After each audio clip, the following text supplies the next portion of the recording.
আপনারা জানেন যে আমি গত 10 বছর থেকে ঢাকা সিটিতে এই কাজগুলো করে যাচ্ছি।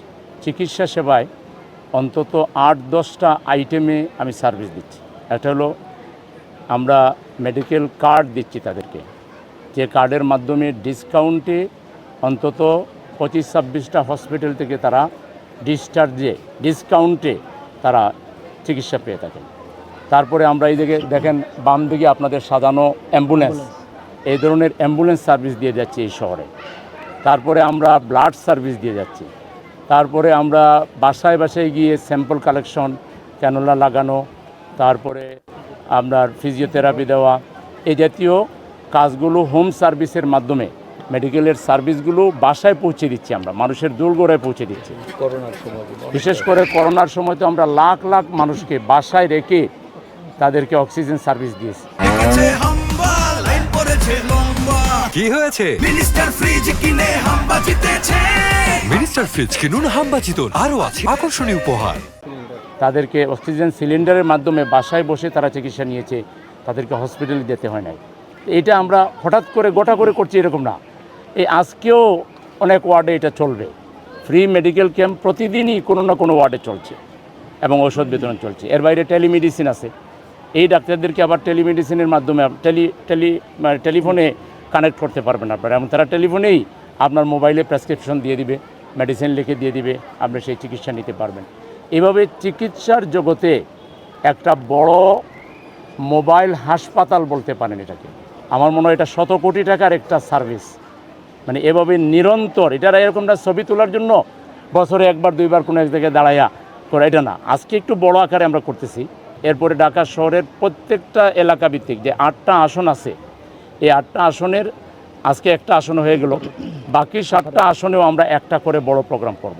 আর প্রত্যেকটা ওয়ার্ডে, প্রত্যেকটা পাড়ায় মহল্লা এটা চলতেই থাকবে। আমাদের জিপি সেন্টারই আছে অনেকগুলো, যেখানে ডাক্তার বসেন রেগুলার, সেখানে ফিজিওথেরাপি দেওয়া হয়, সেখানে অল কাইন্ড অফ রোগী পেশেন্ট যাদের সেগুলো দেওয়া হয়, প্রেশার চেক করা, তারপরে ডায়াবেটিস চেক করা, অন্যান্য যত ধরনের কাজ আছে। এক কথায় মানে বড় ধরনের অপারেশনের কাজগুলো ছাড়া, মানে হসপিটালাইজ হইতে হইবে এরকম বিষয় ছাড়া বাকি সকল ট্রিটমেন্ট আমরা বাসায় গিয়েও দেই, বিভিন্ন জিপি সেন্টারেও দেই, বিভিন্ন ক্যাম্পের মাধ্যমে আমরা দেই।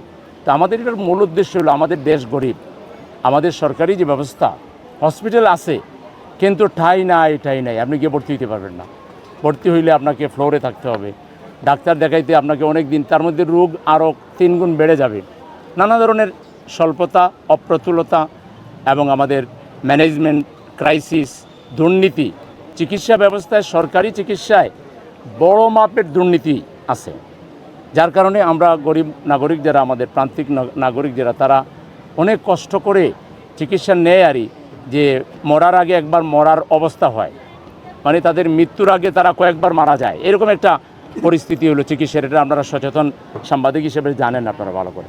আর প্রাইভেট চিকিৎসা এটা তো অনেক বড় লোকের ব্যাপার, অনেক এক্সপেন্স, অনেক ব্যয়, ফলে সাধারণ মানুষের পক্ষে প্রাইভেট চিকিৎসা নেওয়া কঠিন। তো এই অবস্থায় বিকল্প একটা মানবিক রাজনৈতিক দল হিসেবে জামাত ইসলামী আমরা এই বিশেষ করে ঢাকা সিটি নর্থে এই কাজটা আপনারা যদি অনুসন্ধানী মন নিয়ে খোঁজখবর নেন, তাহলে দেখবেন মানবিক কাজের এক মহড়া বলতে পারেন এই ঢাকা সিটি নর্থে হচ্ছে, এবং এটার ফলও আমরা পেয়েছি। আমাদের এইসব কাজকে রিসিভ করে গত 12ই ফেব্রুয়ারি যে নির্বাচন হলো, এই নির্বাচনের জনগণ কিন্তু জামাত ইসলামীকে বিপুল ভোটে সমর্থন দিয়েছে। 5টা সিটে আমরা পাশ করেছি, 3টা সিটে অল্প ভোটে হারানো হয়েছে, কিন্তু আমরা 8টা সিট মিলাইয়া 65,000 ভোটের ব্যবধানে এই সিটি নর্থ টোটালটায় আমরা আগায় আসি। তো আমরা আশা করি আমাদেরকে জনগণ যেভাবে ভালোবেসেছেন, আমরাও জনগণকে যে সেবা দিয়ে যাচ্ছি, আগামী দিনে আমরাও আমাদের কাজ অব্যাহত রাখবো আল্লাহর সন্তুষ্টির নিমিত্তে। আর জনগণও তাদের মুক্তির জন্য, তাদের কল্যাণের জন্য একটা মানবিক সিটি, এটাকে একটা আমরা স্বাস্থ্য নগরী হিসেবে গড়ে তুলতে চাই। স্বাস্থ্য সেবার জন্য এই নগরীর যারা দায়িত্বে থাকবে, তারা কোথাও মানুষের কোনো প্রবলেম শোনার সাথে সাথে ডাক্তারও পাঠাই দিবে, অ্যাম্বুলেন্সও পাঠাই দেবে। আমাদের এই সেবার মূল টার্গেট হলো, আমরা যখন কেউ ইমার্জেন্সি কল দিই, অ্যাম্বুলেন্স দিয়ে আমরা ডাক্তার পাঠাই দিই। এরকম একটা সেবা পাওয়া বাংলাদেশের মতো জায়গায়, এটা শুধু উন্নত বিশ্বে কল্পনা করা যেতে পারে, বাংলাদেশ এটা সম্ভব না। আমরা সেই উন্নত বিশ্বেরটা প্রাইভেটলি বাংলাদেশে প্র্যাকটিস করতেছি।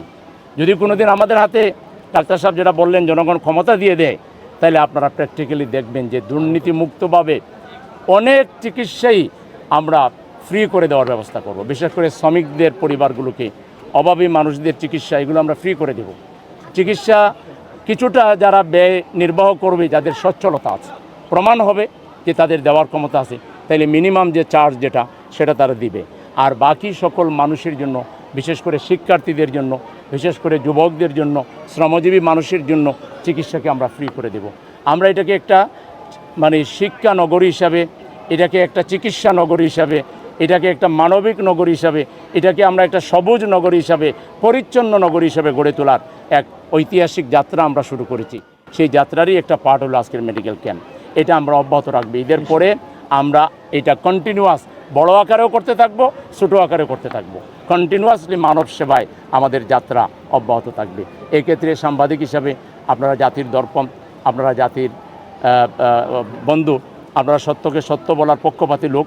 আপনারা আমাদের এই ভালো কাজগুলোকে আপনাদের মাধ্যমে জনগণ যাতে জানতে পারে, সেই ব্যাপারে আপনারা আমাদের সহযোগিতা করবেন। আজকে এই গরমের মধ্যে সকাল থেকে এসে আপনারা আমাদেরকে যে সহযোগিতা করেছেন, এই জন্য আপনাদের প্রতি কৃতজ্ঞতা জ্ঞাপন করে এই ক্যাম্পের সর্বাঙ্গীন সাফল্য কামনা করে আমার কথা এখানে শেষ করছি।